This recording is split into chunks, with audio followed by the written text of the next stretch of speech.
మన బోధకుడు, మన దేవుడు, మన సృష్టికర్త, మన రక్షకుడు ఆయనే మోకరించి ప్రార్థన చేసినప్పుడు మనం మోకరించి ప్రార్థన చేయడం ఎంత అవసరం?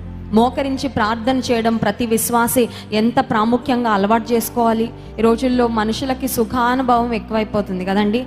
కొంతమంది కూర్చొని ప్రార్థన చేసేవాళ్ళు, కొంతమంది కాళ్ళు జాపుకొని ప్రార్థన చేసేవాళ్ళు, ఇంకొంతమంది పడుకొని ప్రార్థన చేస్తారు. పడుకొని చాలా కంఫర్టబుల్గా లగ్జరీలో ప్రార్థన చేస్తూ ఉంటారు. యేసు ప్రభు అలా చేయలేదండి ప్రార్థన. యేసుక్రీస్తు ప్రభువు మోకాళ్ళుని ఆయన ప్రార్థన చేశారంట. సో యేసయ్య ప్రార్థన చేస్తున్నప్పుడు ప్రార్థన చేయక ముందు శిష్యులకు ప్రార్థన చేయమని చెప్పారు. ఎందుకు ప్రార్థన చేయమన్నారంటే రీజన్ కూడా చెప్పారు యేసయ్య. మీరు శోధనలో ప్రవేశించకుండునట్లు మెలకువగా ఉండి ప్రార్థన చేయండి. ప్రార్థన చేయడము మనకు ఒక మాదిరే. ఆయన అలవాటుగా వాడుకగా ఒలివల కొండకు వెళ్ళారు ప్రార్థన చేయడానికి. మనందరం కూడా ప్రార్థనను